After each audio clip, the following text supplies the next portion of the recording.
Morning, plywood.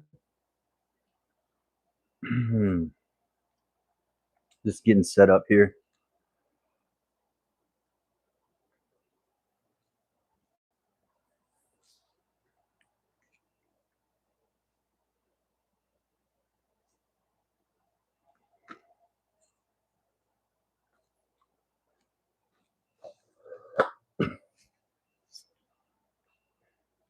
Couple things I need to do here.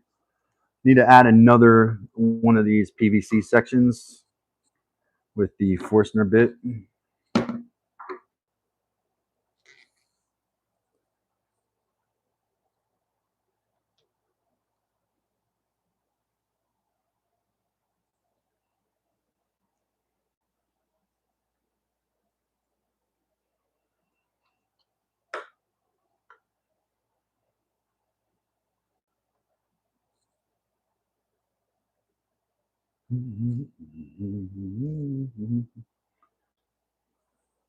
Hope we have enough battery in this bad boy. So speed with the Forstner bit is what Wes tells me. Oh, so much stuff to do in the workshop, guys. So excited. So much stuff. Now we got this wood bender, all these thoughts running through my creative mind. What am I going to do with myself? So much creative thinking going on. At one time, I was on my run, like just psyched to come back here and do stuff. That's when you know you're doing something that you like. You know, where is the one that's got PVC on it? That's probably it. That looks about it. Need another one of these so that I can hold strips of wood. And I need to find my stretch of PVC pipe because that is kind of important as well, isn't it? Isn't it? There we go.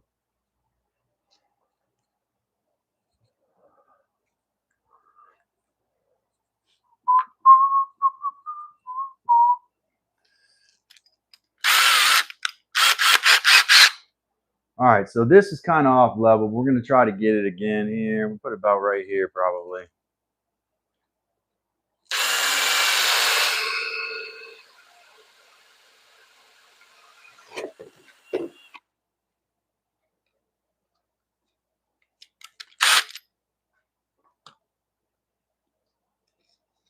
How I did this yesterday, which didn't work that well. So I don't know why I'm psyched to do it again. What I did last time was, you know what probably would be the best way to do it is run the dowel in there with some ink on the end of it. I'll use some of this glue. I'll take a dowel. I'm going to run it in there. Still water coming out of this thing. I'm going to actually take some of this primer without dropping it on my phone. My God. And I'm going to put it on the end of a dowel and run the dowel in there. Kind of the only thing I got with ink on it right now. I just want to make a mark on the other side in a relative straight area from where I am so I can see where I'm supposed to be. Oh, yeah. All right. Oh, yeah. You guys can't see, so you don't know if it worked or not.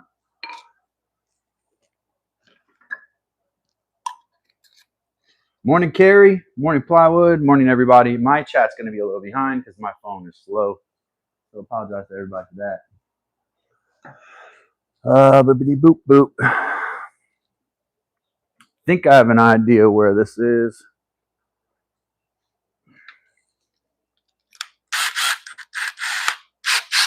What did I do yesterday, though? I had some kind of a clever way of handling this yesterday. Kind of tricky. Oh, yeah. I used the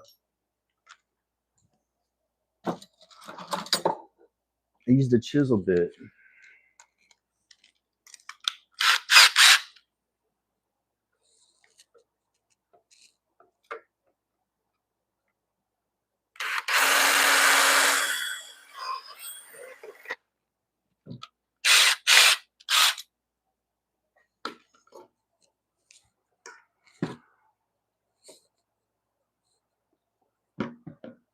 What happened? Something happened with Heather? She's kind of off site at the moment. She's why is that whole piece slipping off? That shouldn't be happening either. I just gotta. I don't have a lot of experience with PVC. Oh shoot! I was about to lose my screw down here, and my clamp doesn't love to hold this up, and I don't want to break it. So let me do this here.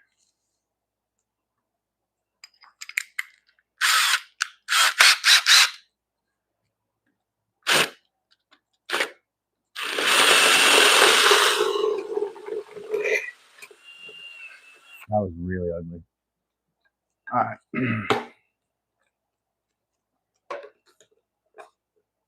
That is loosey goosey, ain't it?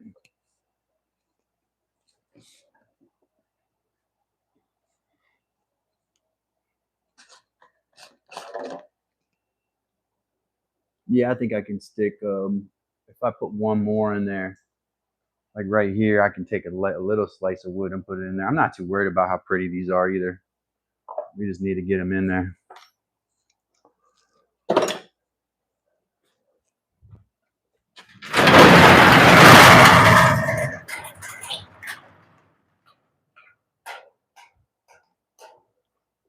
Shout out to Wes Does It. The garage door opening is an homage to Wes.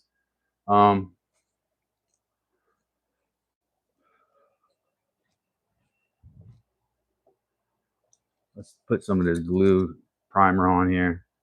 Might need silicone because that's like really loose right there. Primer, then glue, and then wait for a couple minutes, and then we'll deal with that.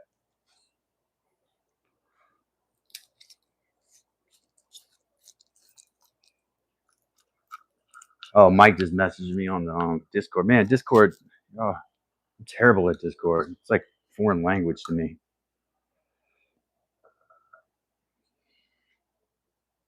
Oh, hold on, that's not right. Before you put on the other smelly stuff, you got to put on the purple smelly stuff. That's the smelly stuff you put on first.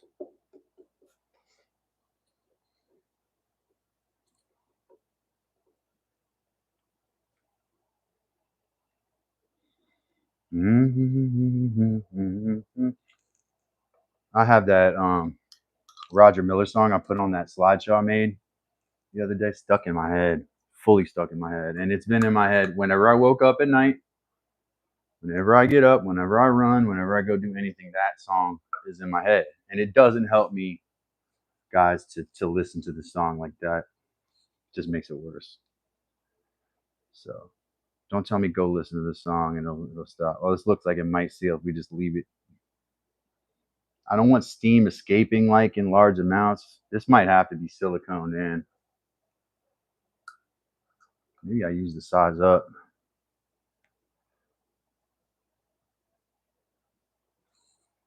No, nobody in the videos I saw used PVC as their shelf. They used dowel rods, but then they use two-part epoxy, which I have some up there. Not my favorite stuff to use, to be honest with you. But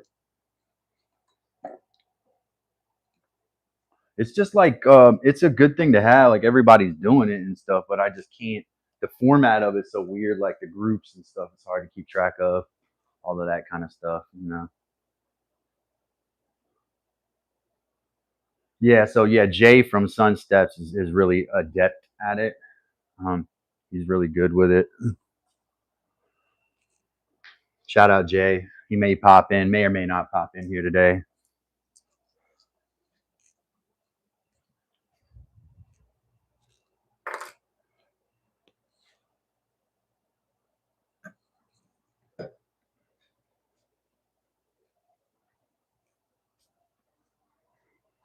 I'm thinking maybe the next one I'll do dowel though, because this is just the other one yesterday was loosey goosey when we got the steam rolling in here.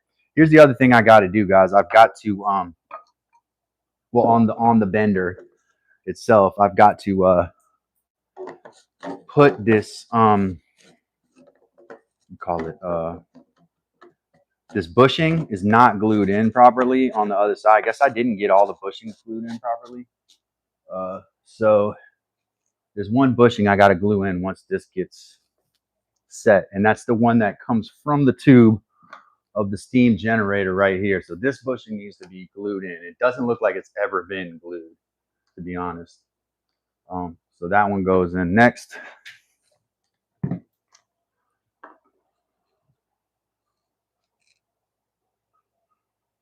About 30 minutes before it'll handle moisture. All right, so I'll let this sit. I can work on the woodwork piece of this. Let me put this somewhere to sit and cure, and then I can saw off that PVC and use the next stretch of it.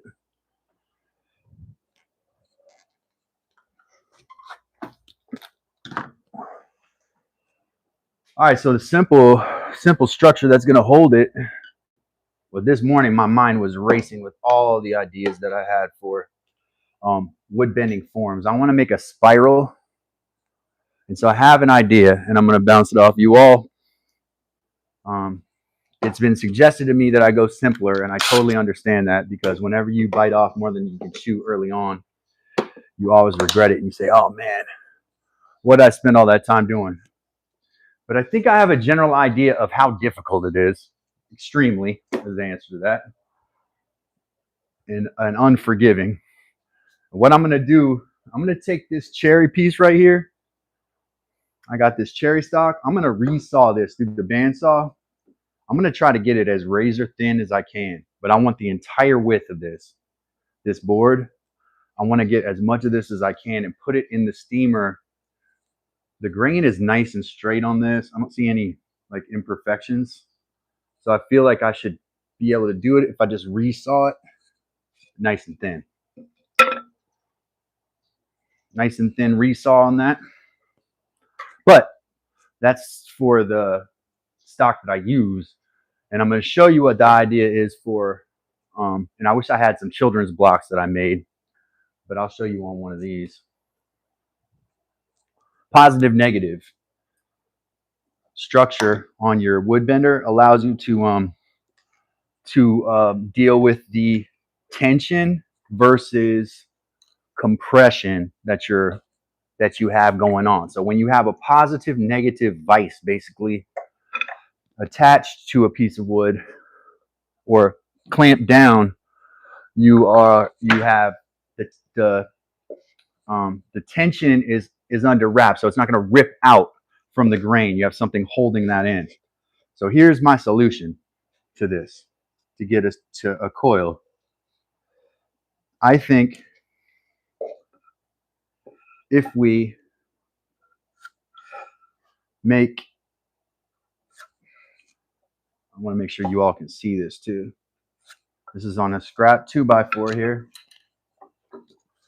What does that look like to y'all? Children's block, right? If we take these, the negative and the positive, and we make another side to it, right? And we stack it so that we have a cylinder in the middle and these two blocks on the outside. I can take a piece of wood, theoretically, wrap it around the thing and clamp down these on the outside. I have not seen anything online with the precedent for this, so it may be difficult. Basically, we're making a stack of those children's blocks with the rising sun thing and the arc, right? Where we know they fit when you were a little kid and you took the block and you fit it inside of here. Do you remember that? That's what we're going to do. We're going to do it twice. Well, several times actually. We're going to do it here. We're going to do it there. We're going to stack that up till it's about like this tall. And then we're going to put holes in convenient spots to where my other idea is to actually make a slot in the bottom of this one right here, the negative side, where you can insert the strip of wood, but it can't move once it's clamped in. That'll hold the coil rather than the coil just sliding out of the form. That's what I'm trying to keep from happening. So if y'all can see that, I'm going to make a series of these with the bandsaw, and if I can with the jigsaw, then we're going to stack and laminate those right in a tower. So yeah, psyched about that. That will be the step that goes on after I build the form over here and after the wood bender is kind of like ready. I've also got a bunch of river birch trees around that are skinny. I'll probably cut those down and mill those trunks right here on the live stream. I've got an adze over there and a draw knife. We'll take the bark off and go from there.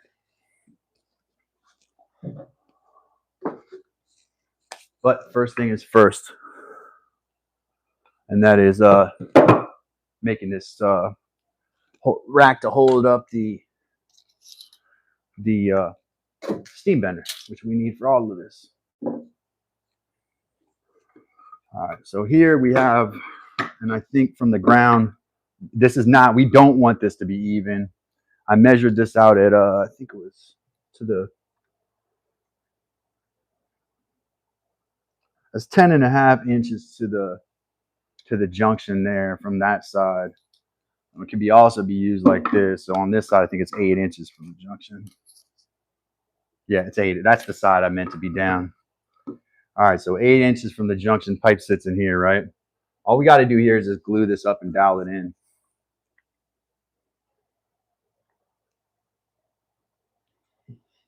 Yep, so let's do that.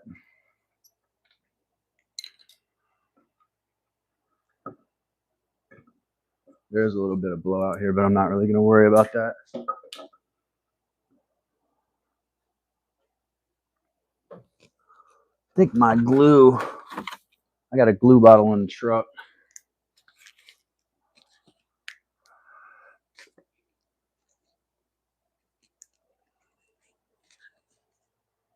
This might actually still have usable glue in it.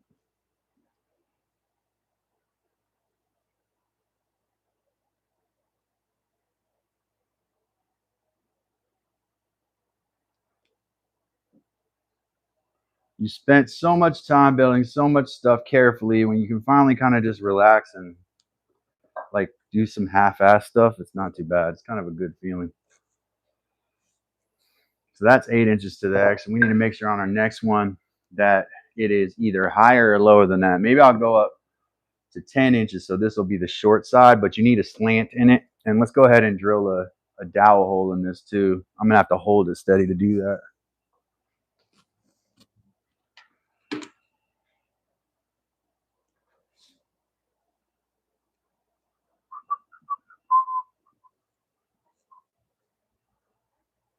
Yeah, I can use some cheaper dowels on here.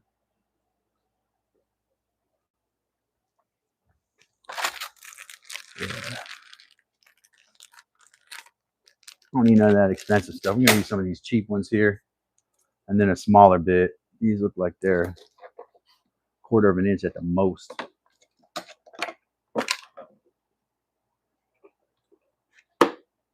yeah, that's perfect.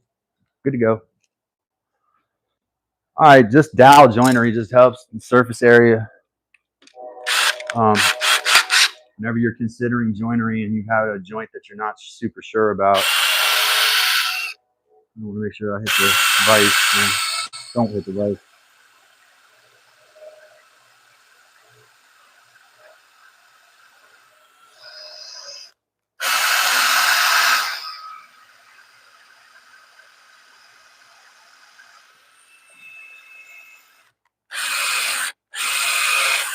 Wow. Make sure all that glue comes off there too. Kind of did drill right into it with glue in there.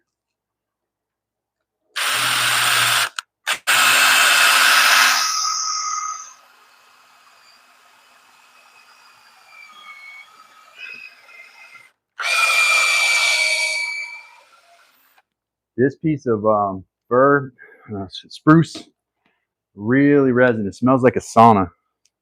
You know what that smells like? It smells like a sauna when it's at full heat. Really pleasant smell.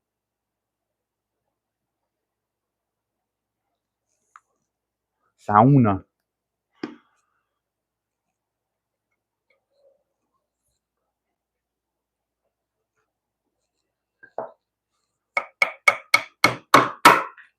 Whoops, I broke my dowel.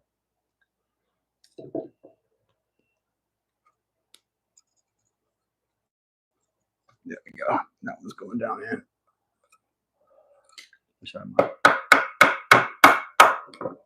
It broke off, but it's in the hole. Maybe I should have used the size up from that.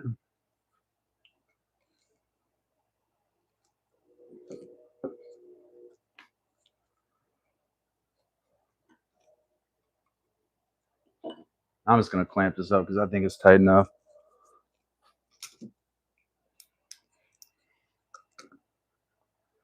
Like, I'm not that worried. This is never going to hold a lot of weight. Got my flush cut saw inside.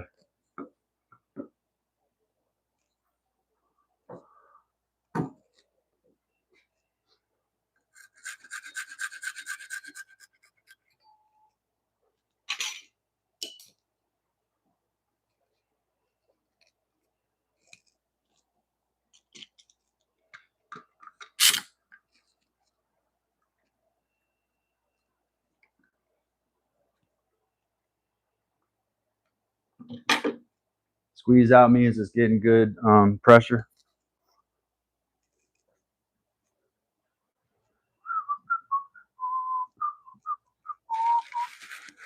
Anybody I haven't said hi to in the chat? Exactly, right?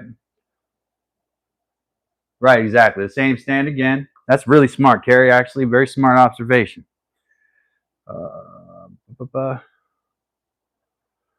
Yeah.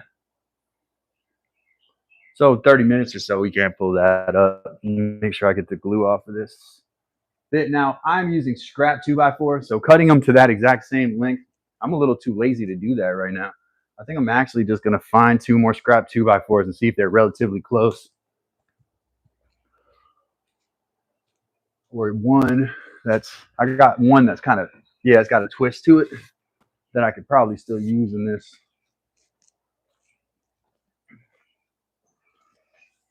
This is a piece I've got marked with that word we all hate. Twist, exclamation point. So let's check in the size of these real quick, and then I'll just match it up.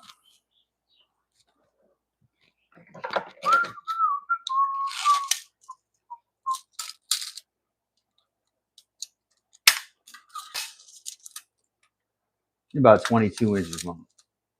And like Carrie said, it is 10 inches from one side and 8 inches from the other. So it can be 22 inches again. We'll just cut these by hand. Y'all know I love to do that. Welcome, Thanasis. Thanasis Thomas, welcome, buddy. Glad to have you.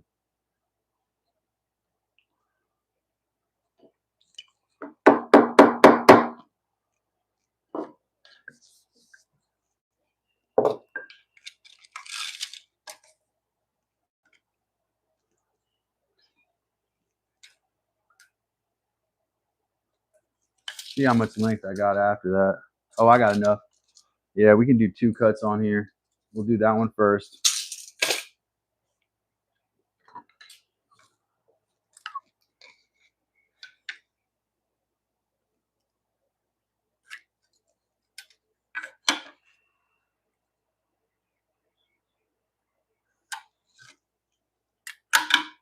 It was windy and cold when I came out earlier. Now I'm kind of hot. Just cannot figure out the temperature, man. It doesn't even need to be that accurate there. Sunstep, welcome. My man, coming through. Glad he's not upset. We had a little tiff. You know how I am, man. I tiff with everybody. It's just a thing. I'm sorry. Sorry, world.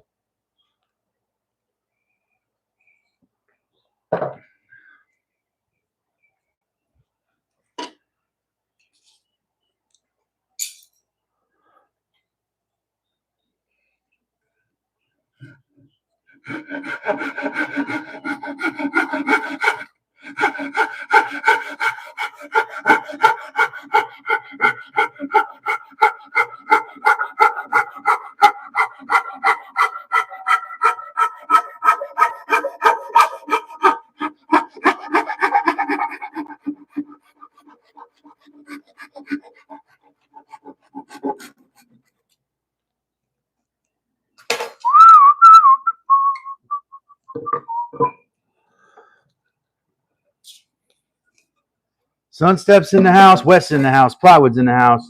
Thanasis, welcome. Carrie is, of course, in the house. Did I say Plywood? Did I say Heather B? Good morning, everybody. Good morning to all my friends.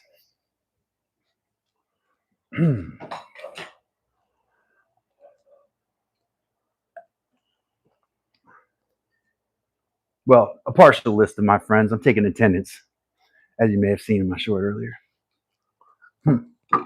Let me see who's not here. Pelato. I don't see Ricker. Been conspicuously absent. Robert G. Robert G's not in the house.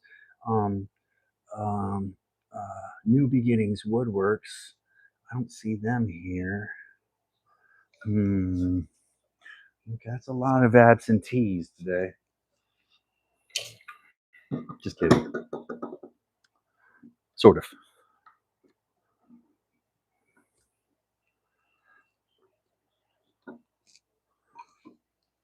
I take attendance like a classroom. I ain't got no choice.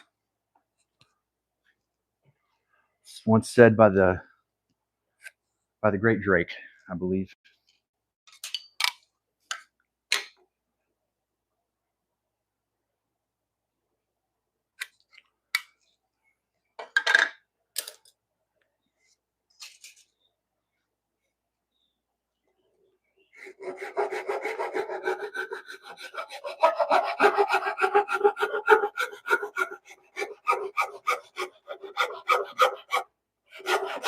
Oh man, it may be time for a new Ryoba saw, guys. I say that like every time. Though. Just my blade is starting to bend.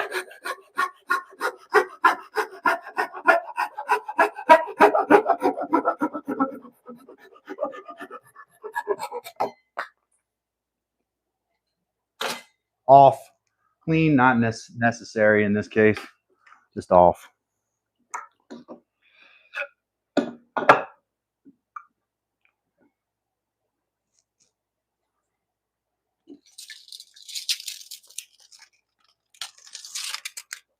Doesn't matter, man. Neither side is straight. It's gonna be sitting on the corner anyway. So 10 inches is what we want to do on this one, right? Well, it doesn't matter. 10 by 8, and those are 22. So yeah, I don't know. You know, with the width of the piece, I don't feel like measuring. I just want to make sure that we'll get 8. Get 8 here.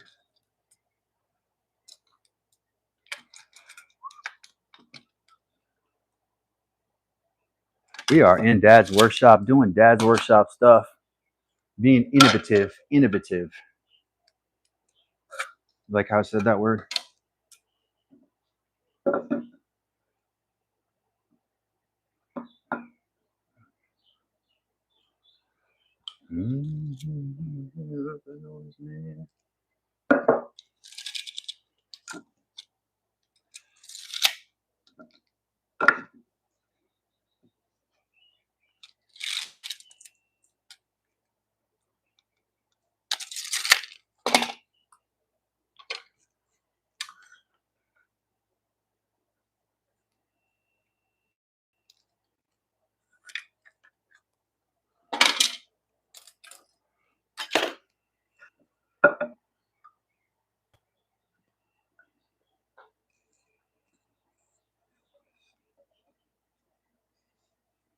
Y'all I could probably save myself a step and just butt join these, you know, like just join them together like this. But I think cutting that 1/4 inch off really helps solidify that joint.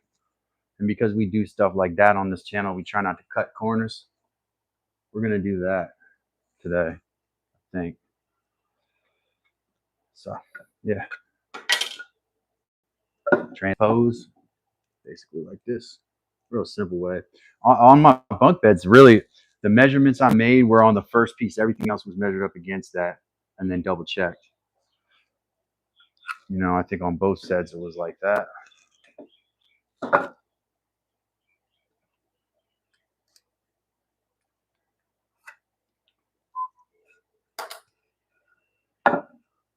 There we go. Just like that. That there. But that there. Hold on. That doesn't look right, actually. It does look like one of the side is wonky. How much length do we got here?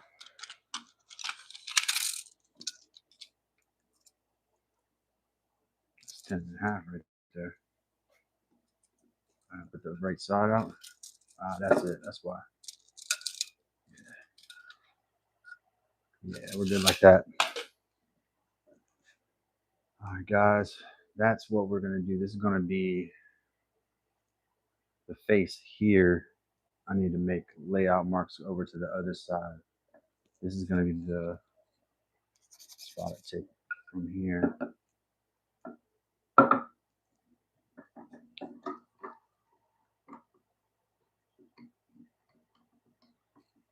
How's everybody doing, man? I don't see, like, my chat's not moving. Everybody sleepy? Y'all all right? I promise I won't bite y'all, man. I know I've been erratic.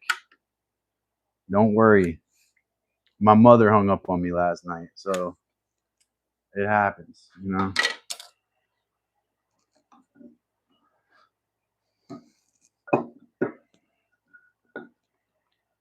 Tough. That's tough, man.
We're gonna bend some wood in this shop, man.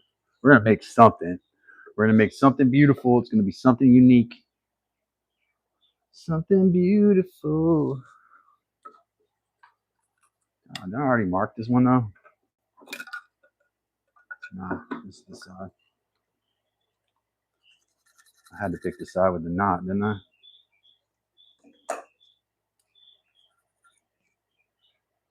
I wonder. This usually tells you what kind of wood this is right here. So it says kiln dried, heat treated. TP. I don't know. That might be a mill. Usually they'll tell you what type of wood it is right here. Scotch pine. I think that's what the SCOTP is. But they don't specify. Just in case you have always wondered about those things, I always did.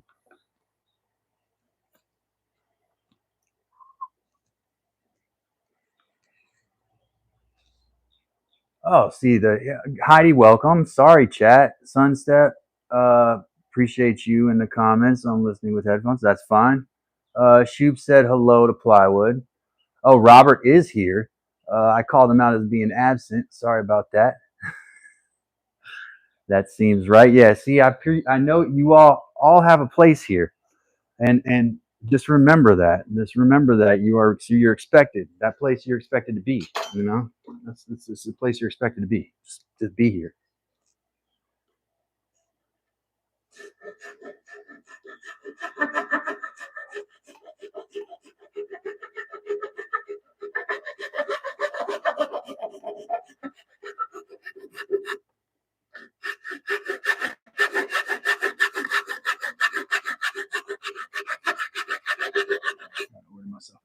these today.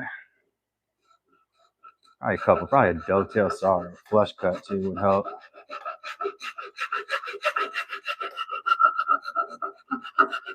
Also, I could put my router over this with my router sled. It's just not that much material.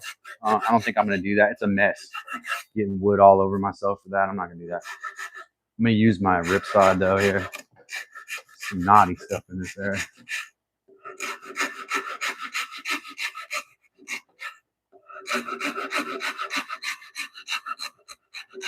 And I got a knot right here. I'm going to go right in the middle of it.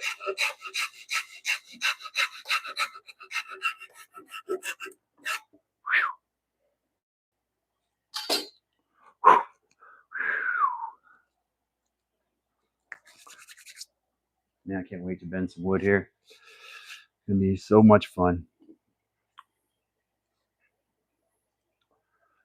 So much fun. Bending wood. Don't take that the wrong way, man. You gotta get your minds out. That.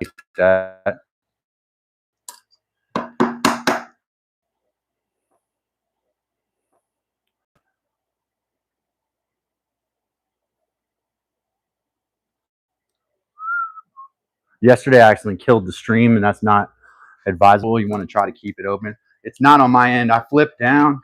They've got other streams completely disconnected, or people like choose to like leave their live stream because it's bad, messes their numbers up. And I understand that. They're like, oh, better luck next time type thing. I get that now because once they get a number on you, like you do a certain number, they send you that every time. So it's weird how that works. Let me see if we're back. I am back.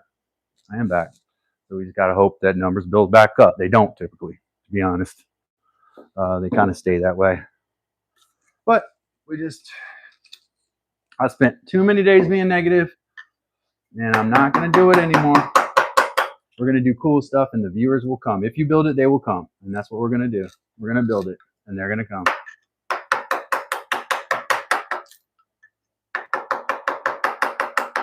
And all of the dumb shit I said the other day, I'm not going down that road again. Just keep it just really simple here. Love y'all. Y'all are my community. That's what I'm doing this for. Had a little chat with a member and friend on here, and he was concerned about the fact that, you know, live streams don't make any money and things like that. And he doesn't want to sound whiny, so he doesn't say it on his stream, bless his heart.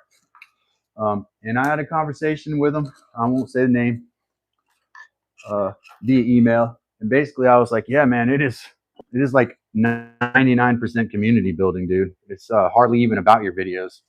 Like, your videos can be strong as hell. But if you like are really kind of trying to live off the basis of your videos, I think that was YouTube in 2005 to 2020, you know, maybe even 2024. And now it's different, man. It's scary because it's like getting feedback that you can never see, right? You know you're doing something wrong, right? But you can't figure out what it is. So you start getting paranoid. You get paranoid about what you're doing. You get paranoid about what your fans are doing. You get paranoid about what your content is like. And really, it could have been something small all along, you know. So it's just so easy to do that rather than just stick to the script and keep it moving. And I talked to support a couple months ago, and the lady was really smart and gave me some good, like, I would say it was like reassurance. She's like, one thing's for sure, and that is views will go up and views will go down, right? So you have to ride those out sometimes. And some people are way better at that than me. Mike is making stuff. Are we back in here? Oh, Mike got exposed.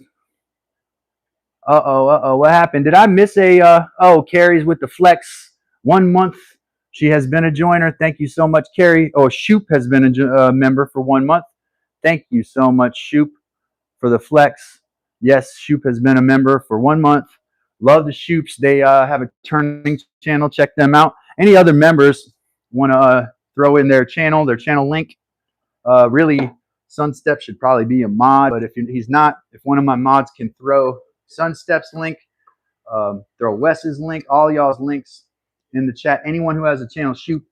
Carrie, everybody who has a channel, one at a time. Let's get your links up in the chat. What we got? What we got? I see some. Is that a coffee? Is that a cup of coffee? I'm grabbing it. You see me grab that coffee? It looked like it was actually in front of me.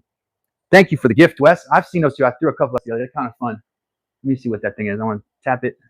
He sent a latte. I love that. Appreciate that latte. It's a pumpkin spice latte. Didn't know if y'all knew that.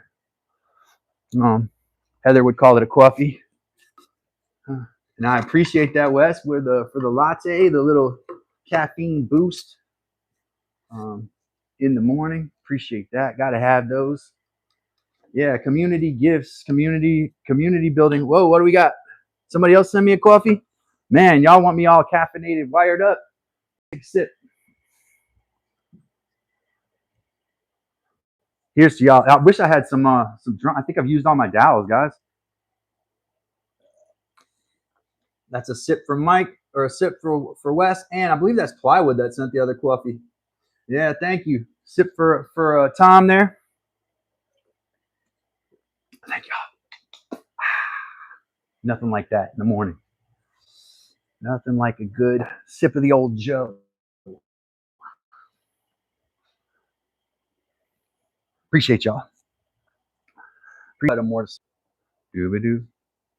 All right, let's try this again here. Maybe doo-ba-doo. All right, let's try this again here. Maybe Wi-Fi from the house. Maybe the cats knocked it off. Probably. Thank you for the coffees. I'm getting all these coffees. I don't know if Heather sees all the coffees being. Oh, okay. Maybe I run inside real quick. Give me 1 second. Let me go check and see if the internet's hooked up.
A little period. Go ahead, Summer. Maybe on their end. Thinking maybe on their end. Because internet's working fine.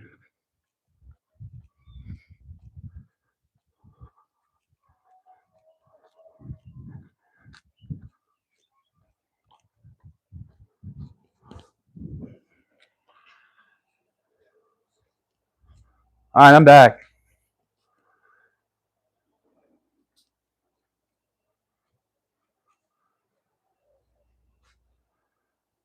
Sun steps rolled out. All right, got you, Sun Steps. Take care, buddy. I am here. Sorry about that, y'all. I was just checking the internet. Yeah, circle little wheel of death, but it don't seem to be on our end here. YouTube does this on occasion, so that sometimes happens. Let's go ahead and just do what we did on the last one again, just to make sure these are joined right, strongly. I think that's probably the best bet. Worked well on that other one. We'll do it on this one too. Mm-hmm.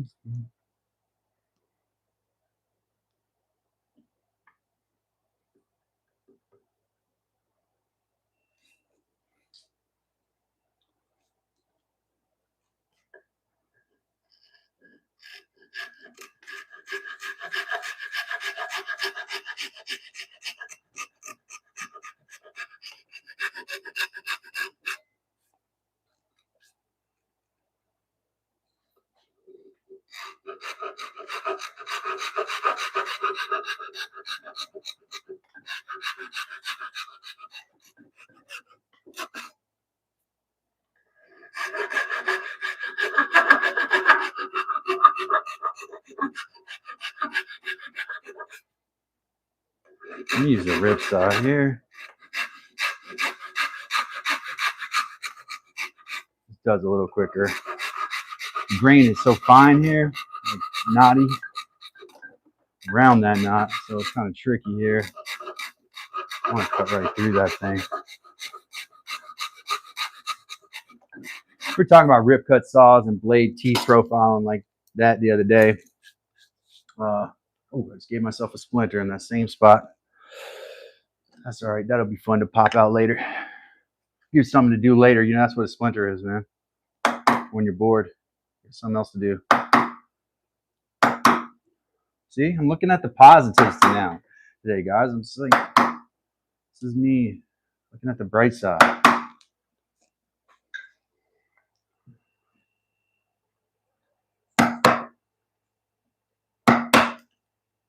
Should probably do a little bit of sharpening and polishing on some of these chisels too, dude.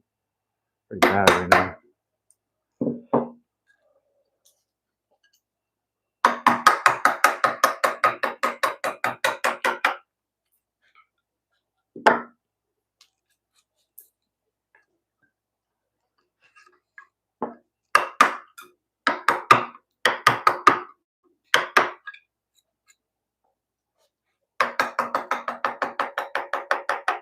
One of these days, YouTube's going to get together, stop making it look like we're doing something on our end.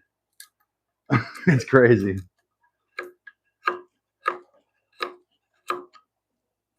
got to be a better way, you know?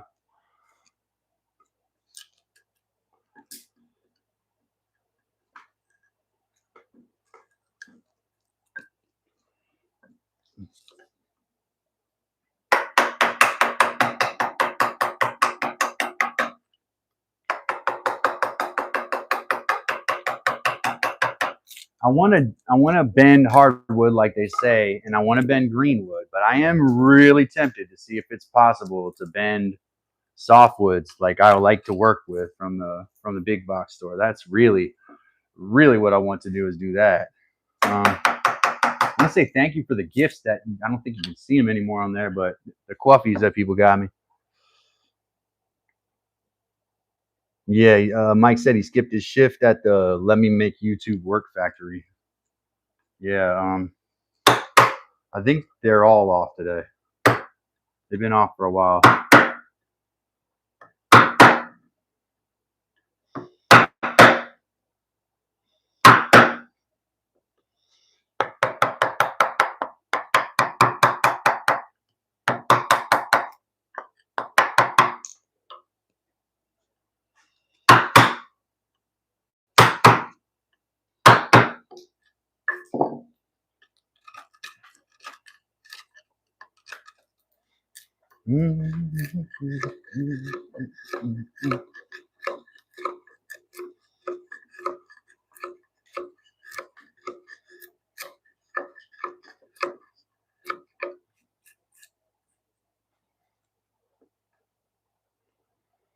I agree. We all need a definitely thought about building boats there, mister. For sure. That's been something I've always wanted to build my entire life. I actually thought when I was leaving high school, I wanted to go up to the Northeast and apprentice at a boat yard, you know, like a wooden boat building yard. There's like one or two of them left up there, like a dry dock, and learn how they do it. It is extremely something in my heart, man. That wooden boat building. It's like I feel like I was born to maybe make one, and we'll have to see that come to fruition. It's extremely difficult. It's like building airplanes. I watched a propeller building video the other day on how they build wooden airplane propellers, and they do it out of birch and beechwood. Amazing. It's freaking amazing. Some of it is handwork, literally with a spoke shade. Like, this company turns out a whole bunch of wooden propellers every year, and the video has like millions of views. So it was cool to watch. They do it with lamination and then with CNC routers and all this other stuff, and then hand tools. You know, at the end, it's finished off with hand tools. Bram, welcome, Bram. Yeah, propellers are pretty cool. Definitely something that I was interested in because I was like, I wonder what the science is behind the airfoil on a propeller, and it has to be balanced perfect. And they test it in a couple different machines. It was a cool video. Always something I want to know, and I've watched a number of videos on actual wooden boat frame building, but that doesn't mean I know at all what I would have no idea what I was doing. I need training, or I need to read a lot. My uncle does some of that, but it's mostly the skeleton. He doesn't act where the sheathing. I don't think he messes with the interior boat components. Like that's another level.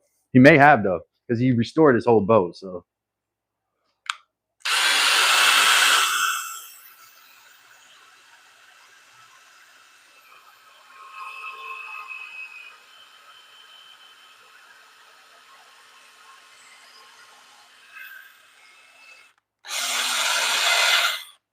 this particular piece of wood is a barrier.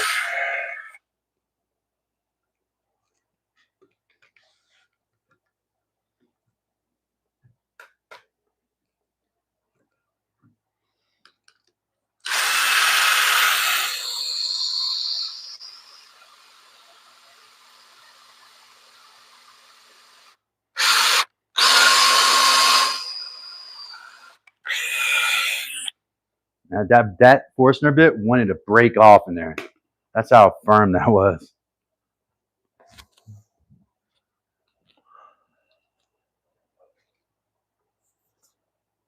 I'm just gonna put one dowel in there. We're gonna clamp it up.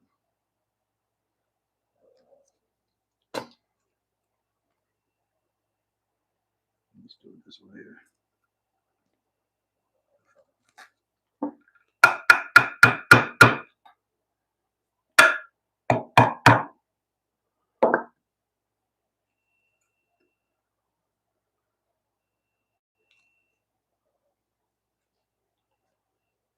Maybe one more would probably be good, right? Am I right? Yeah, no, yes, no.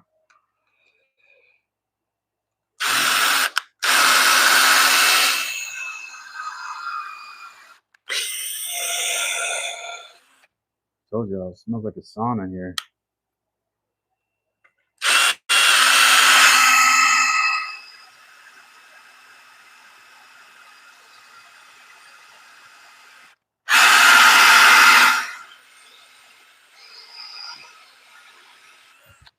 Man, either the bit's not sharp or the wood is just it is fine grain, but it is a bear, man.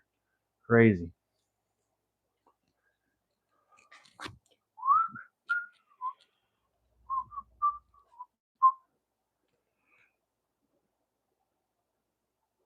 Mr. said I have to have my Cooper beryllium boat props sharpened and balanced. Nice. Mike said, or Mr. said, wait, let me go back. Voice is going in and out. Check, check, check. Let me know if the voice is good.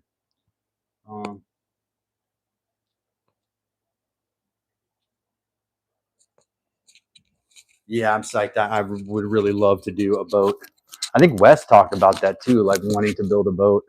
It's kind of a dream, I think, of a lot of woodworkers to craft a boat from scratch. Like it's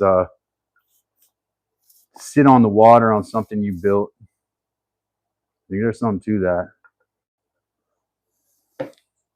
That dude from Parks and Rec, that was like the only. It's a very specialized type of woodwork too. Canoe and boat building.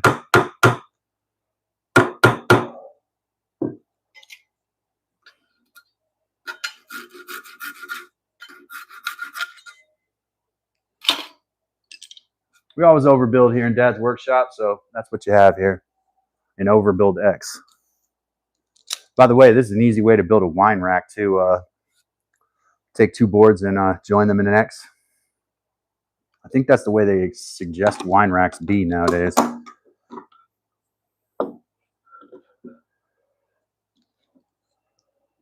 Yeah, I'd love to do a boat. I think I've told Heather that before. But it is very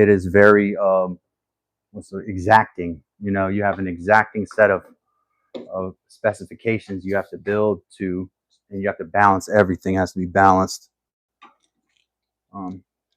What's that famous Swedish boat? It was like a Swedish Swedish ship of the line that they were rolling out, Sval, and it just sank right there in the harbor as soon as it came off a dry dock. And you don't think of the Swedes as being non-precise with their building, but there must have been some sort of balance issue with the keel and stuff like that.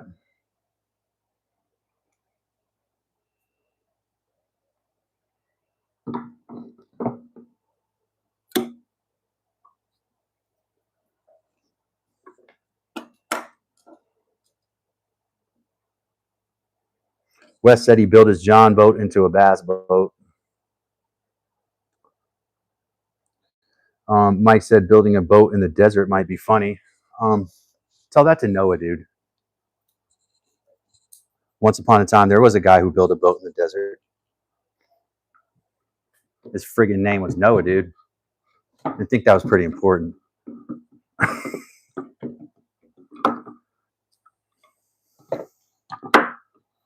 Who built the ark?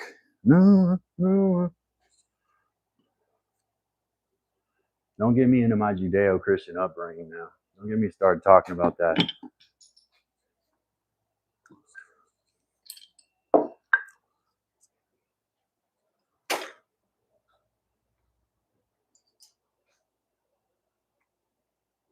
A small woodlot. Welcome. And if anybody's, I can't see the chat moving, so it's really hard, but glad to have everybody here. It is a weird day. YouTube is on and off, and we're just going to keep going because this is what we do. It's our job, so we can't worry about that. We just keep going.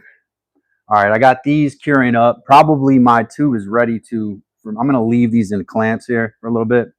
Then we'll set it up on these in just a few minutes. They don't need to take a lot of stress. But the next thing I need to do is I need to take this. This is my wood bender, my steam bender that I built, and I need to remove this pipe here. I need not to remove it. I need to saw it off. Probably, it doesn't matter on that side, but the other side I want to preserve as much of that as I can for my next runner, or my next shelf piece that goes through.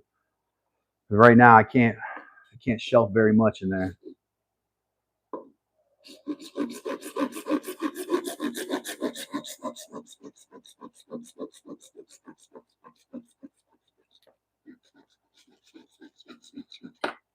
All right, that held pretty good there.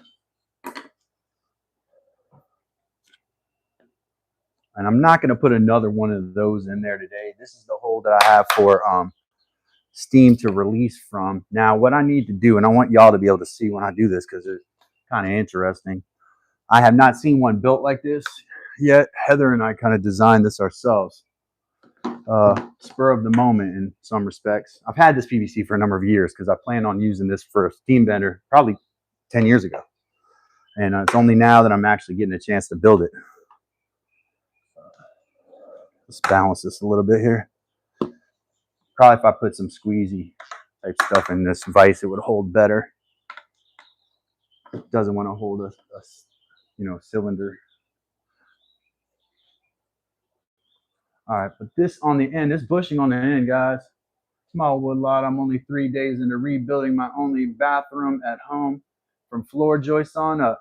Just installed the finished floor and crapper Monday night. 5 people in a single bath house on what fun. I know how that feels actually, dude.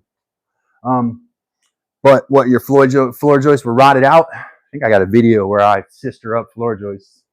I got quite a few videos, but yeah, because we had rotted out floor joists. The sill plate was rotted out here. It's crazy, terrible stuff here, where the rain did damage. Now what I'm looking for here is this bushing here. All right, so I got to move this crap off of here. Oops.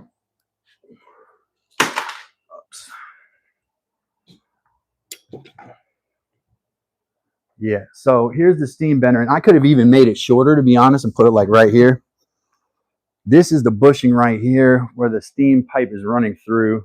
I want this to be inserted into here. It looks like it's never been glued up, and that's kind of strange because I thought I glued it up, but we're gonna glue it up now, and it's gonna be permanent, hopefully.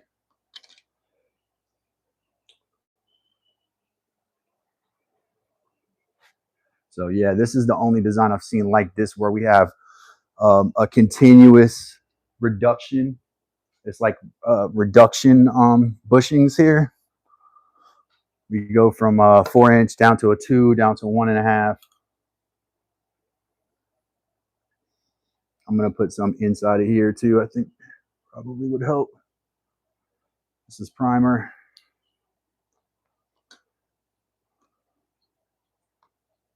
And then adhesive.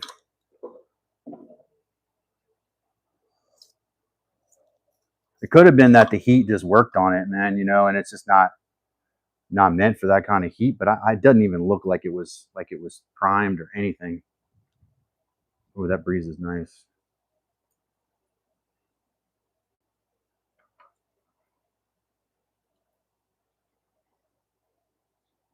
Here we go.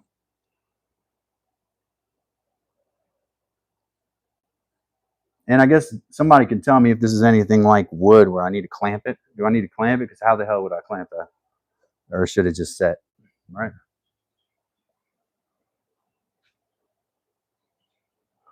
Well, we got Shoop said.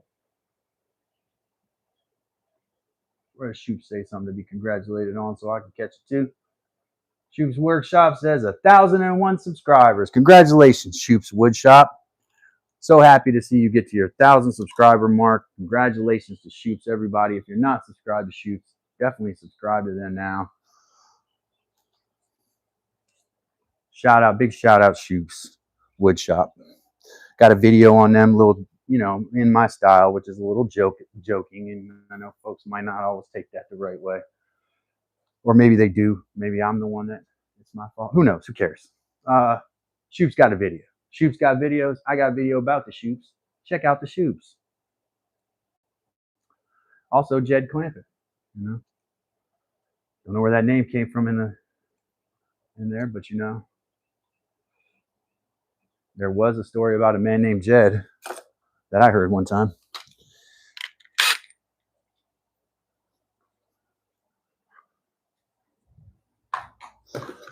Said California is a place you ought to be, so they packed all their stuff and they moved to Beverly Hills. That's Earl Scruggs and Lester Flatt right there. Earl Scruggs from the mountains of North Carolina, who played the banjo on that theme song. Lester Flatt and Earl Scruggs.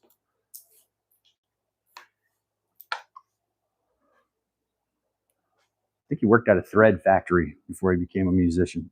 Earl, father of the claw hammer banjo style. So here's our wood bender. You see let's back out a little. Lester Flatt and Earl Scruggs. I saw Earl play when he was older, in his 80s, at the Kennedy Center. Free concert, man. Yeah, that's the steam bender right now. Y'all see there's a little shelf, so as stuff goes in the other side. We tested it yesterday. It works. So the next thing I'm going to do is I'm going to take that cherry board and I'm going to start resawing slices out of it. This is kiln dried, I believe. So it's going to have, I'm going to soak this. I do have some non-kiln dried wood in here, and I have some non-kiln dried cherry. That gets expensive unless you can chop. Oh, sorry, microphone. Unless you can chop the trees down yourself, it can get really expensive to do some of this wood bending. I do have some trees outside, though. Let's take a walk out to the trees and see if we can find any saplings out here that'll work.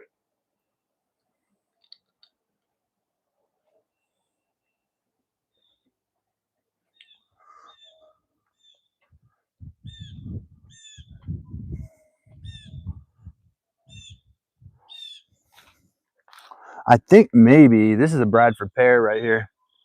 This little sapling right here is a Bradford pear, as you can see, because little pears on it. See little pears? Those are some of the biggest Bradford pears. I tasted one the other day. They're not very good. See what else we got over here.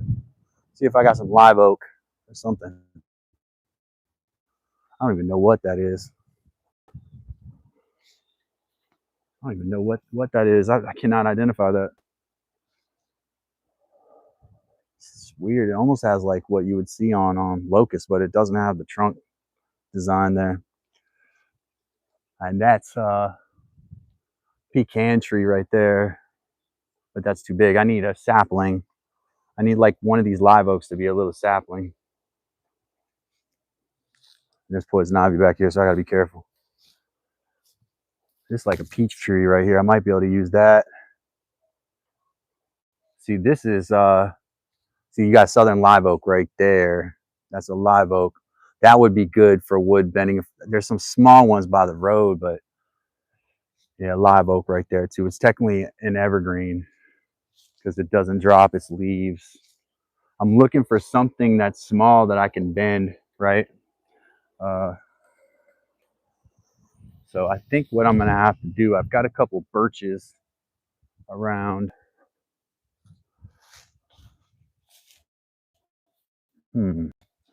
This is also, this looks, can't tell if that's in this yard or their yard.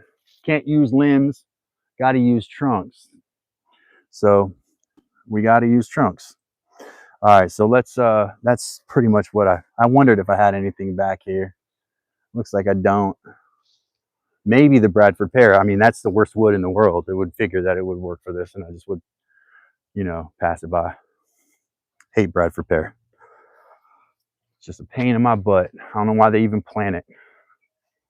And then I got some birches out front. I'll probably end up using one of those. But let me show you my other slab. I do have some air dried slabs and probably access to more. And maybe that's where I need to start. Yeah, so bending a seat back, thinking of using 1/4 inch Lusion board, but possibly solid wood through a steamer. So I've been doing a lot of reading on that. If you're making a form, you're going to have to make your form extremely dense. It's going to have to be stacked. You know, it's the forms that I see, and a lot of it. Look, let me show you some. I got some flashing over here too. You may have to put flashing on the outside because the tension of the outside of the wood is going to want to split. The compression on the inside is going to want to split. So what people do is put metal bands on the outside. The other option is to make a form that is positive negative, which is what we're going to do in here also. We're going to build a positive negative form out of 2x4s. And I'll show you how I envision that. I think I showed earlier, but let me show you all again.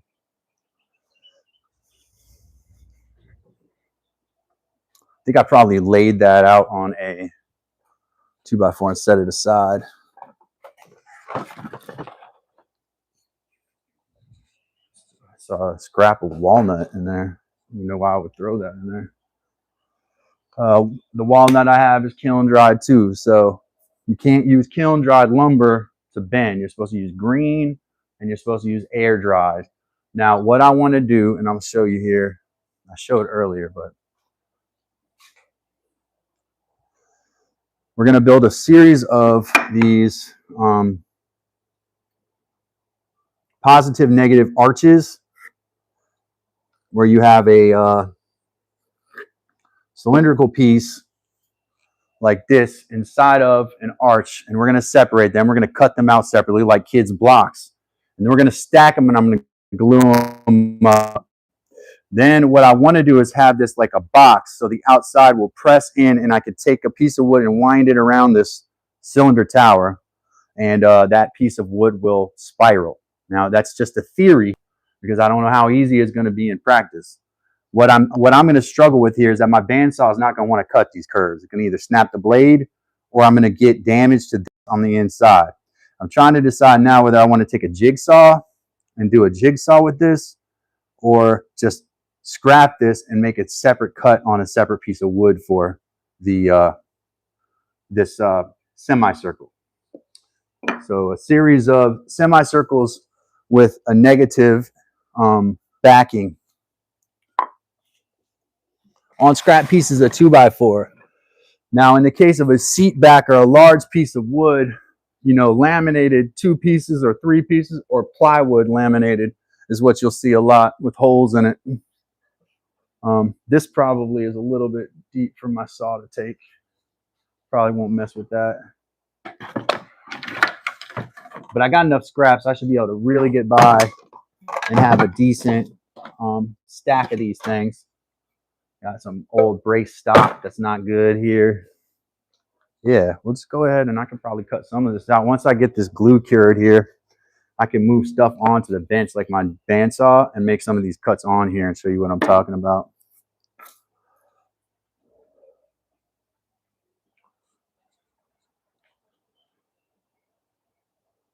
I didn't add any vinegar to my steam water this time. I am told that if you add fabric softener, you can get green, you can use kiln dried wood, but you should soak the kiln dried wood for up to a week. Good morning, Kevin Ellis, welcome. You should soak the kiln dried wood for up to a week before you try to, that is if it's this thick. This is like 3/4, this is a 1x4. It's like 3/4 by 3.75, right? This is kiln dried. If you tried to put this in a wood bender and listen to their recommendations, which is like 1 to 2 hours on this, ain't been in this. It's gonna snap. It's not gonna break. You have to do like 5 to 10 times what they say. Like their recommendation is ridiculously wrong. It always is. It's not even close. Everybody I watch said I soaked this for a week. I put it in the steamer for 2 hours. I put it on the form. It snapped. You know, when you're dealing with hardwood, that's a tough thing to deal with. Tough thing to have happen when you have an expensive piece of wood. All right, so let me show you the wood I've got. That's air dry. I've got the cedar over here, but they say don't use softwood. So I guess I can't use the cedar.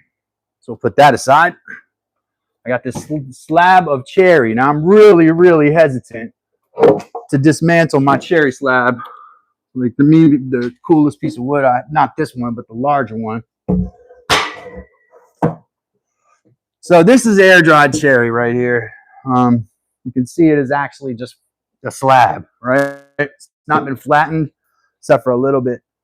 This would be the kind of wood you would want to steam bend, except for it's live edge slab and it's kind of nice. So it's tough for me to take a piece like this and scrap it up. You know what I mean? I got to think about that a little bit before I'm willing to do that. But that scrap of cherry has been kind of air drying in here for a minute.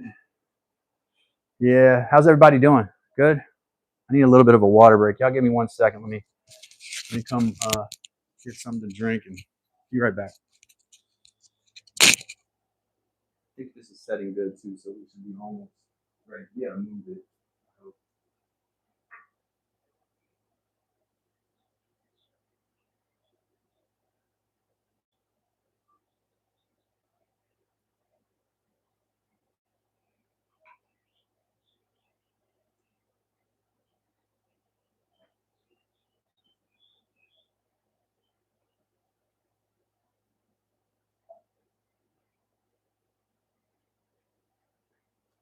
All right, I'm back, and that is my cherry that I would like to. I could probably steam bend that, but I would take that.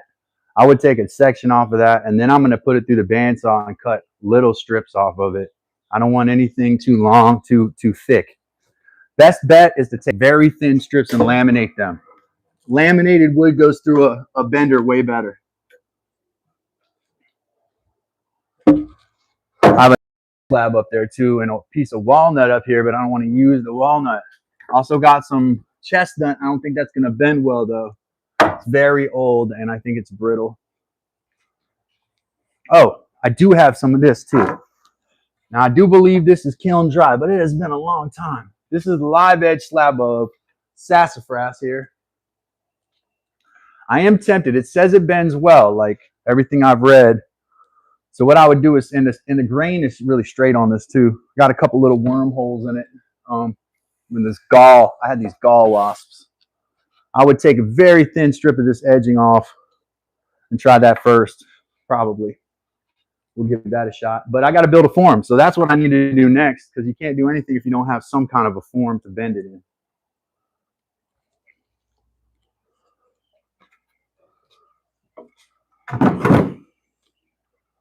So that's what we're going to do. We're going to take 2x4s and just basically dissect 2x4s until we have a stack of cylinders like a cylinder stacked up. We'll laminate that, glue that up. For now, I'm going to take this. Hopefully this is kind of set to where I can set it on the ground. It's not, I know it's not dry, cured, but I need to move it out of the way.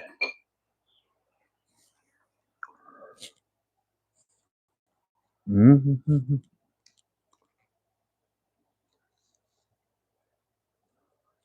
Rapid dehydrator. I don't think you want it to dehydrate too fast because then you have springback. You know what springback is? It's when the wood returns to its form that it was. Wood wants to go back. The fiber and the lignin and all that is going to want to take it back to the shape it was in first. We're going to put the bandsaw up here because this is bandsaw work, really.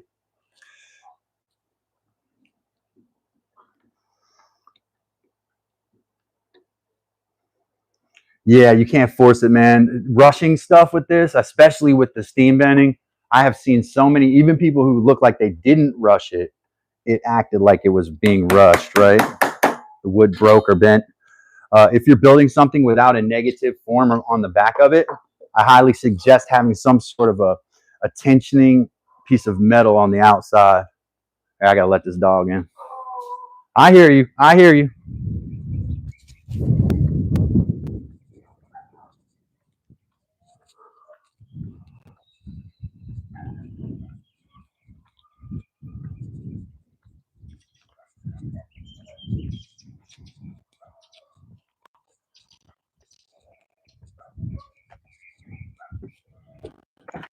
Here.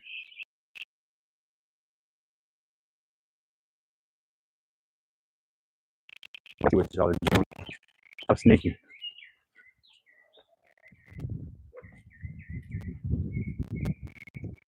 Sneaky, sneaky. Was that a lot? I saw you got on back legs to do that bark. Acting all tough. It's funny.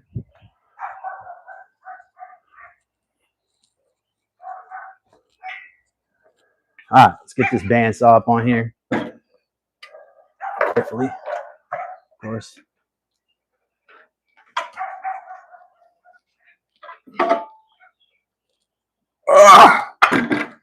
Yeah, it might be a little heavy there.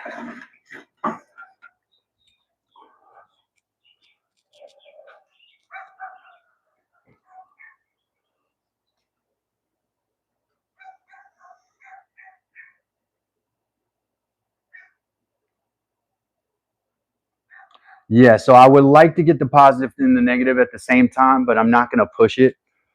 Like, I don't want to push. I have a couple bandsaw blades. I don't feel like changing my bandsaw blade right now.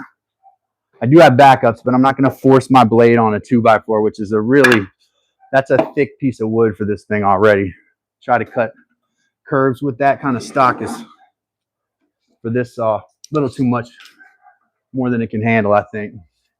So we'll just cut the negatives first, and then I'll make separate positive cuts, which are easier, I think.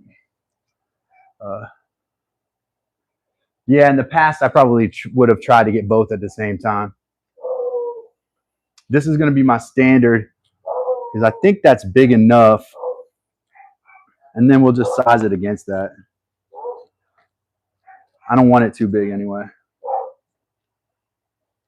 Just be scrap 2x4s. Dog's got to bark a little, man, you know? Dog's got to bark, barkity bark, bark. We've been inside. Yeah, I can tell this was actually one I cut for one of those legs on the thing. Let's see if I got power here. All right, I'll plug the saw in.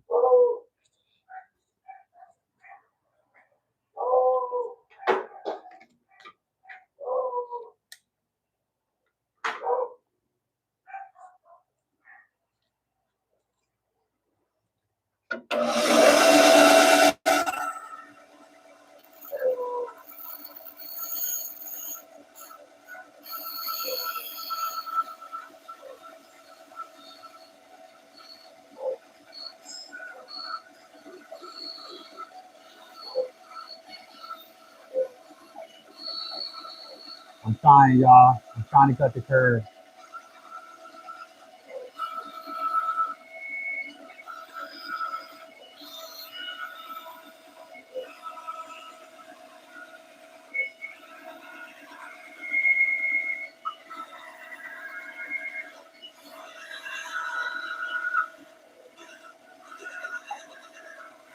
I don't know that sound.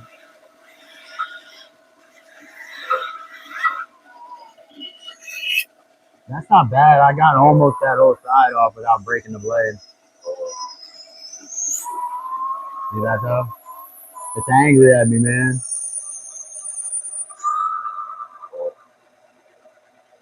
Positive is the small semicircle. The negative is the arc.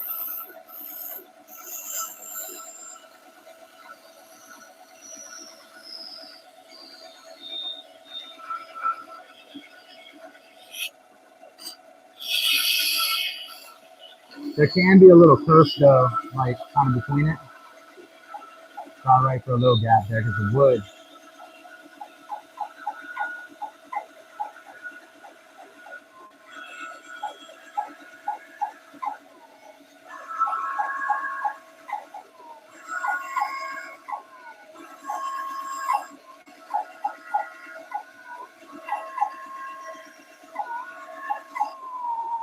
That I successfully did that somehow.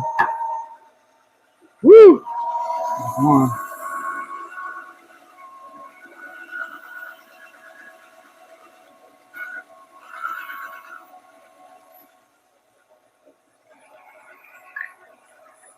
Positive, negative, right? And we just round this off. We use a sander. And then the wood will get pressed between that, right? So we just need to do this about 10 more times.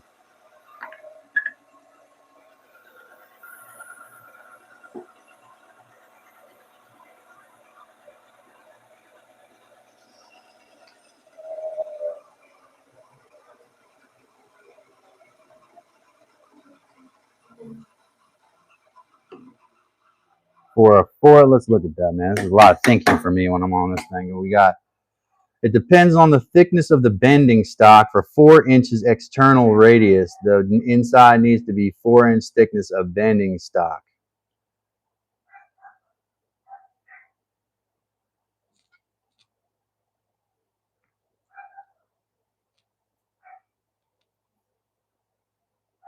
Wow, I'm lost with y'all. You guys are talking technical stuff.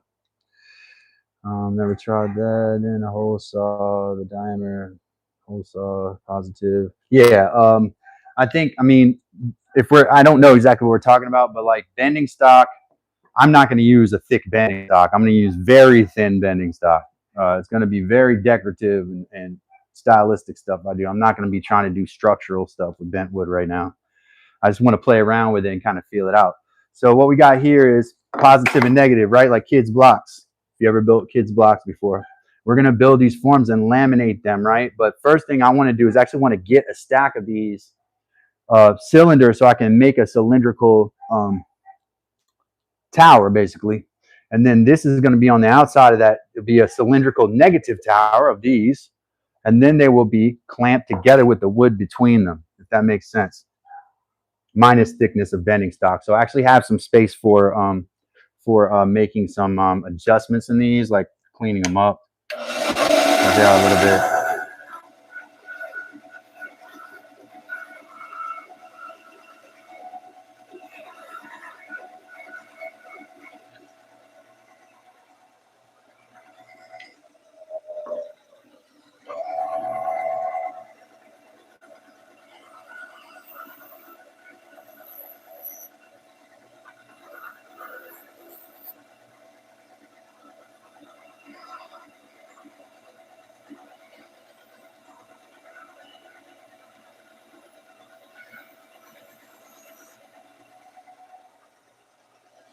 Like I said, let's do it again.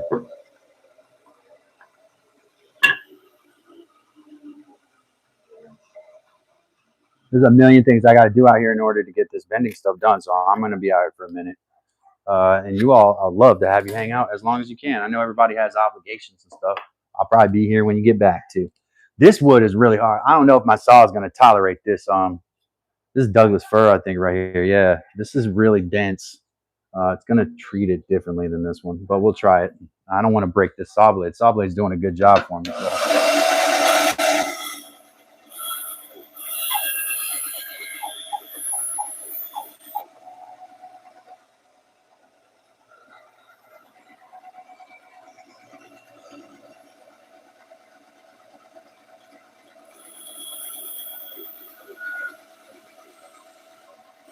think I have an idea.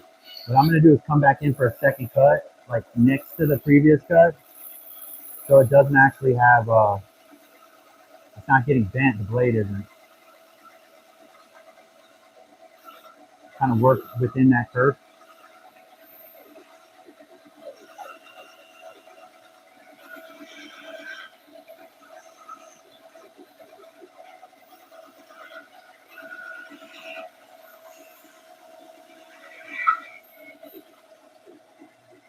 Give me a second here.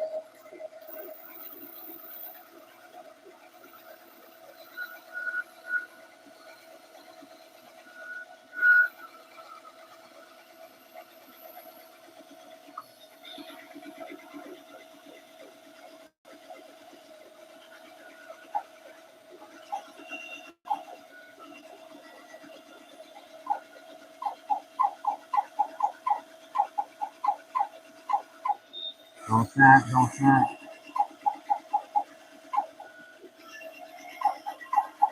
Don't snap, don't snap, don't snap.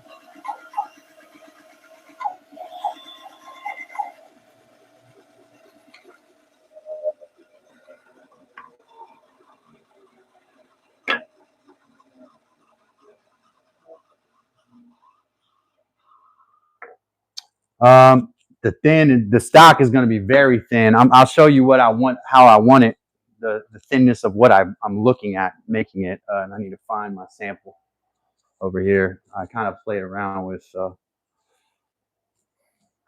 thinness and stuff. I got to find a sheet of it. This is about it right here. I would say this is probably 1/8 of an inch. This is the max thickness I'm going to be working with. I'm going to maybe start it in the vise, right? And weave it around. But I got it. What I want to do is build a tower first for these guys. And then I got to figure out if I'm going to need auxiliary clamps or any kind of chiseling in there so that I can hold the wood in place. I really wish he would be quiet. He's super loud. So we have now 2 components of our tower. When these are laminated together, and actually it's going to be a full cylinder, so it'll be this, whatever I make this, and then double. It's going to be clamped in so that actually this side will clamp with the other square side. So you'll have an entire enclosed like mold cylinder. Oh my gosh, Mr. You dropped that joke. I feel like someone else said that the other day. Somebody said you don't need a steam bender. I just go to the hardware store and my wood's already twisted. So that's true. Actually, what I used for these today, these X forms with some twisted lumber. Now, if it would handle laminated 2x4s, I would put them through it, but I don't think my saw can handle that right now. So we're gonna do just 2x4s until probably that blade snaps. To be honest with y'all, it's gonna snap on live, I'm sure. I got more though, but that's the best and most effective way to do this.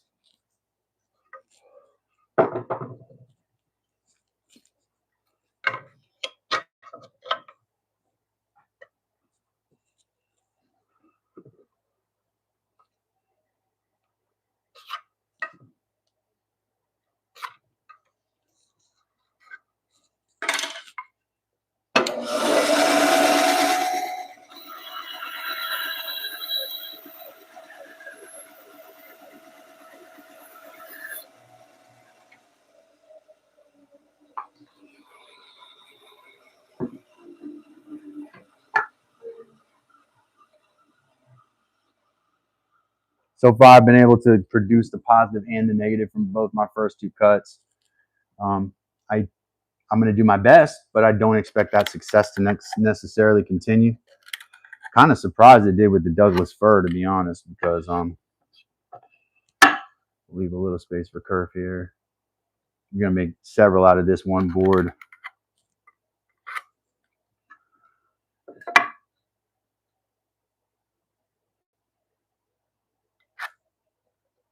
We're going to see if this works. I feel like it'll work, y'all. It's not the same as the traditional like plywood molds that you're seeing online. This one came to me after deeply thinking about this for like 2 or 3 straight days. By the way, this is another example of the thinness of the stock that I'm looking to have. If I was to try to bend this, let's say this was hardwood, this knot right here would be the breaking point on the tension side, right? See? Just that much tension broke it, right? Right at that spot.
I don't know if I can get another one out of that.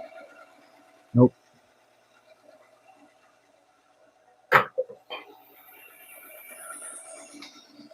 All right. Now we got 2 positive, 2 negatives. We're gonna keep plugging away with these and try to get as many we can before this bandsaw blade potentially breaks, right?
Yeah, look at that, y'all. Hold on. There we go.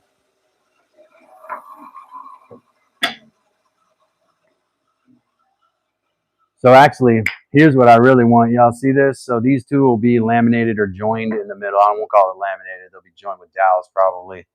And then we'll have a stack of these, right? And then the same thing here. And that wood piece will go in here and it'll be twisted around this thing. And then these things will be clamped together.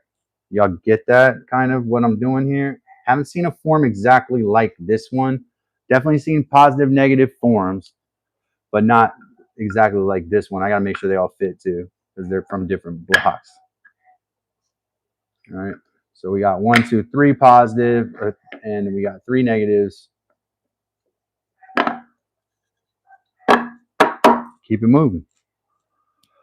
And my blade has not broken yet. Knock on wood. I got plenty of that stuff here to knock on, and it probably will. So you all will see that, and then I'll have to replace the blade. But this is really what I'm trying to do. So it's the project that I need to get done. The best, most time efficient way to do it as well.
Don't break on me, don't break on me, don't break on me.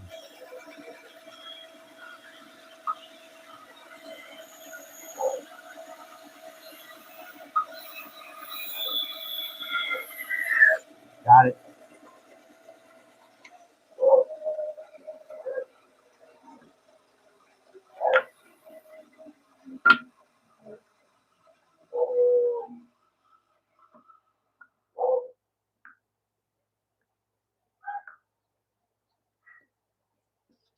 Y'all see what I'm getting at here?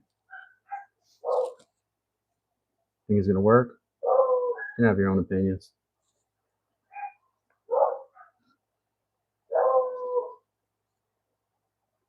Good morning, Arami. It must be morning for you. Still, though, Wes does it, and a couple other people threw me some coffees this morning. I do think that it is the afternoon here. I don't know what coast you're on. It is just barely the afternoon here.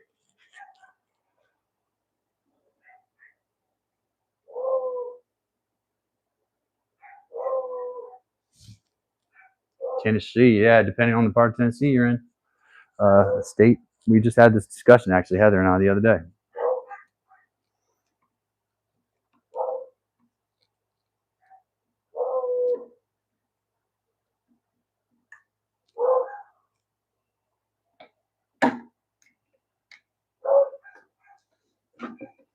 All right, so I've gotten through 4 of these now. I'm on the last 2 that I laid out, but that's not the last 2. I really need to make this form like probably 3 times this height. So it's going to take a lot of this and probably at least 1 bandsaw blade. Take it easy, y'all. Come on, man.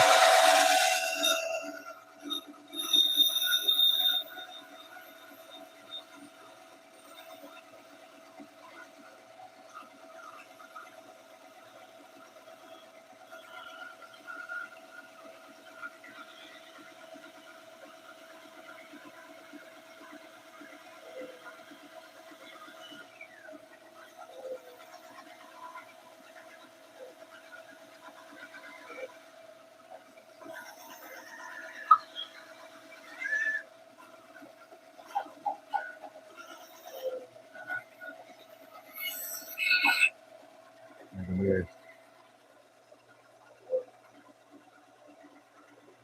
Maybe on the way out now.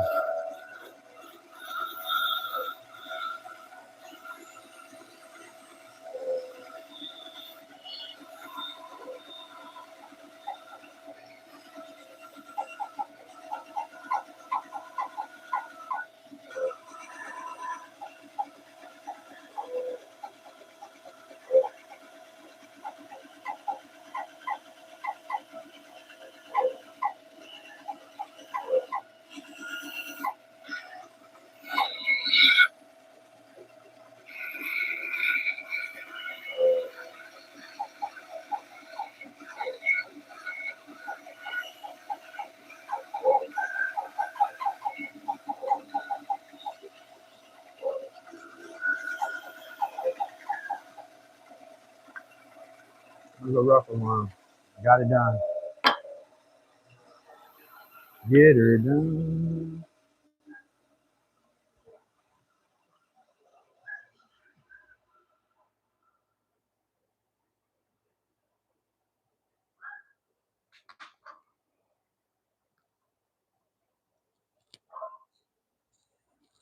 I think I got one more laid out, and that'll probably be where I end it here for this one. I'll come back a little bit later, and when everything's cured up, well, we might laminate these too.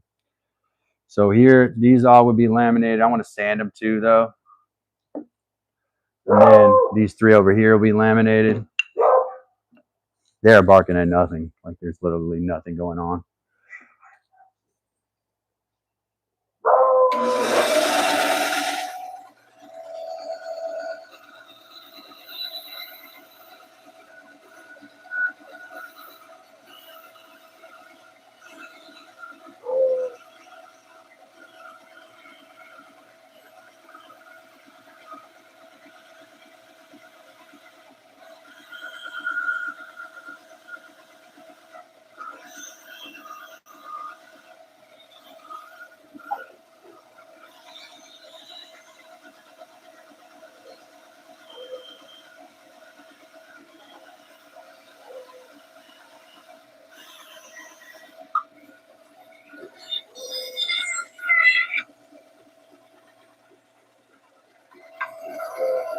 Man, this bad boy's gonna snap.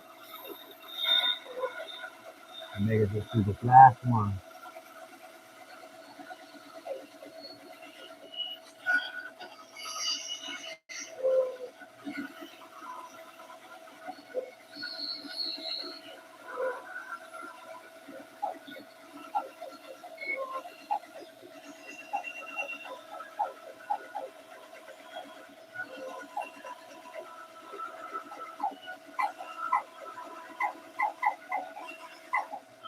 There you go. There's a knot right in the middle of that. Look.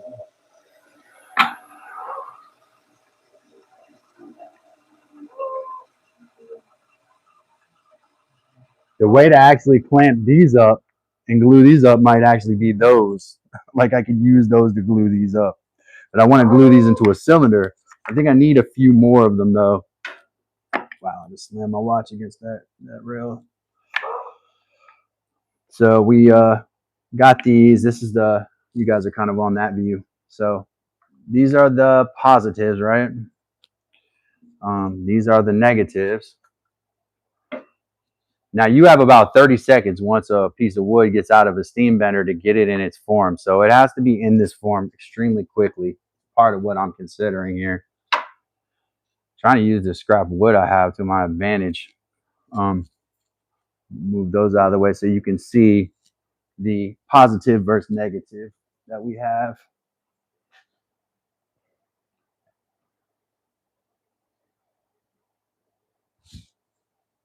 So as you can see up there, and we'll move the camera so you can kind of get an idea down here.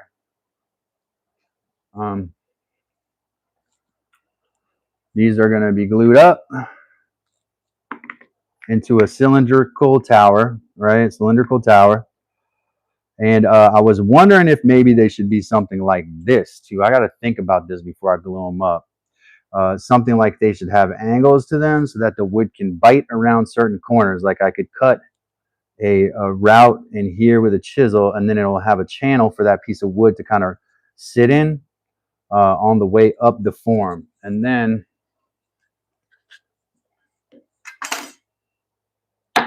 these negative forms will be, and if it's going to have to be like this, because I guess that doesn't work with a negative form.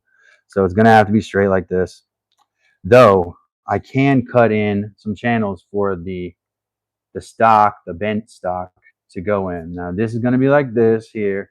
This is going to be like this here. You guys, I can't show that because that'll block out the way.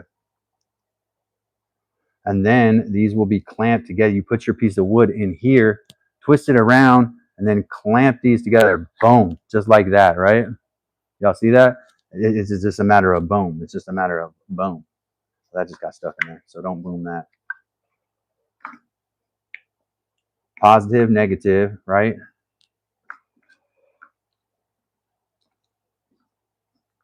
And if I can clamp it down through these hold fast holes that I've got here, so it'll sit against the bench firmly.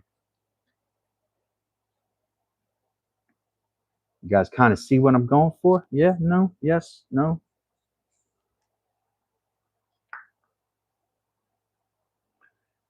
Probably a couple more pieces. Then this wood is going to go wrapped around through here, right?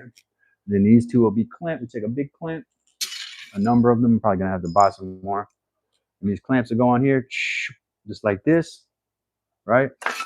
Bring these forms together, and it'll clamp on the wood.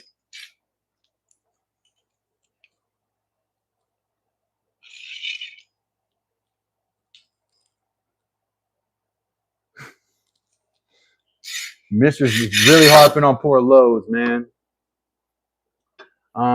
You know, not the biggest fan of Lowe's. Lowe's got some expensive prices, but at the same time, I do like wandering around in there.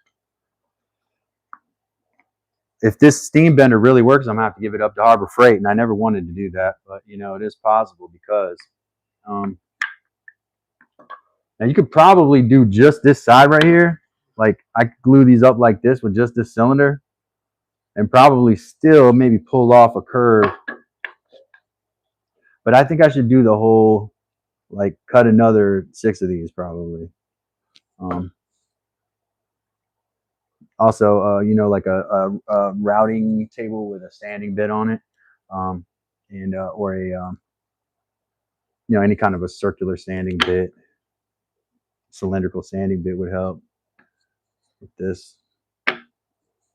But if this was just a negative form and we were just doing this side, right? If I was just trying to bend it like this, it would come in like this, and we would just meet.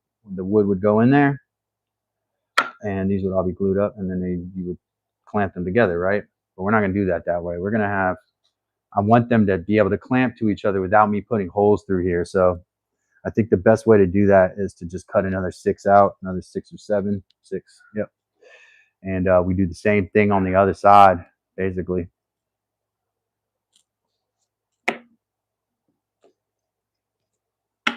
Probably run a dowel through these. But before I do that, though, I want to kind of make sure they're smooth and uniform. So we'll take them, put them up in the bench. Well, actually, you know, we should probably laminate them first. And then once they're laminated, then we'll take the angle grinder and make sure that they've got all all the edges are smooth, right? Same thing with these. Drum sander, that's the word I was looking for. Drum sander. It may be best to work with gravity on it too. We'll see. Let me see another piece of.